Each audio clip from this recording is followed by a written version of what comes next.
Well, since we talked about House of 1,000 Corpses and the Devil's Rejects, Oh, yeah.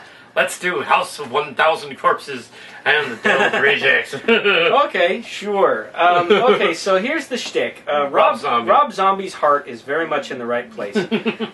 He's a horror buff from way back. He loves not only, modern, gruesome, splattery stuff and jump scare stuff, but his appreciation for the genre goes all the way back to the earliest stuff, silent films and science fiction, movies, and all. His appreciation for the genre is boundless, and it's reflected in his music, which, I actually rather get a kick out of listening to.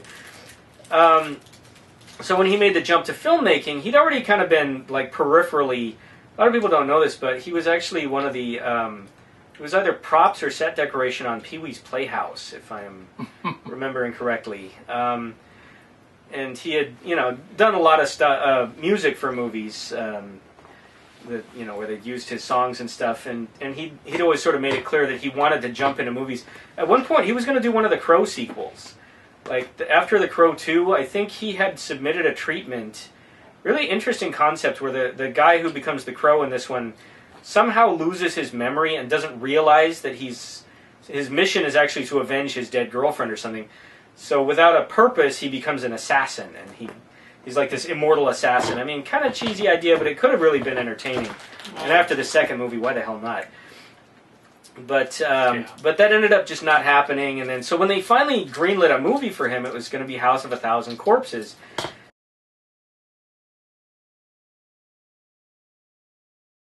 And anticipation among us horror geeks was pretty high, because it was like, wow, what Rob Zombie's going to show us how it's done, right? This guy eats, breathes, and sleeps horror movies. What's his take on making his own vision going to be? What he ended up making was fascinating, but really deeply flawed. The problem with House of 1,000 Corpses is that it has a lot of really imaginative and interesting stuff in it, but it has almost no sense of purpose or focus. A lot of corpses. Yeah, apparently. Supposedly 1,000. Actually, towards the end, when the movie just melts down and goes nutty, they go into these underground caverns with all these body parts. There's probably 1,000 corpses in the actual movie. But mostly what it is it's kind of trying to be all things to all horror fans. So it's got this weird carnival barker on crack, atmosphere going on where everything's really garish and loopy and splattery and over the top. But it's also kind of trying to be like the original Texas Chainsaw Massacre and be really dark and disturbing. And it's also trying to be Texas Chainsaw Massacre 2 and be really hyper violent and over the top. So it's kind of like all of this, it's like he waited so long to make a movie that when they finally let him, he just threw everything into it all at once and hit frappe on his blender. And it's this weird mishmash of a movie. So these, obnoxious teenagers show up, and then they start getting killed off one by one. And Zombie's clear interest is with the evil cannibal, inbred hick family. Couldn't care less about the teenagers getting killed off. So they have no personality other than they're not particularly likable. The killers get all of the interesting lines and screen time, and they're basically just there to indulge in and now I'm going to kill you, and so for the next 5 minutes he tortures her to death, and then she's dead. And then the next guy's I'm going to try to escape, and then the chick jumps out and goes, no, I'm going to kill you, ha-ha, stab, stab, stab. And then the next scene, here we're having this creepy dinner, and we're going to yell at you and torture you psychologically, and then we're going to stab you, stab, stab, and you're dead too. And then the movie kind of just goes, yeah. Okay, I guess they're all dead. Roll credits.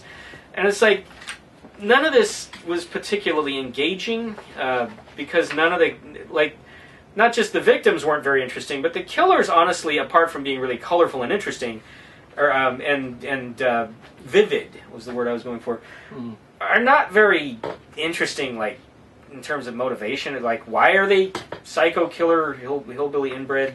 I don't know. They just sort of are because Zombie seems to be saying, because it's cool. Hey, look, they peeled the guy's face off. Isn't that cool? They turned the guy into a half mermaid at one point. Oh, yeah, which is something out of one of his sketchbooks or something that he just decided, hey, I'll put this in the movie.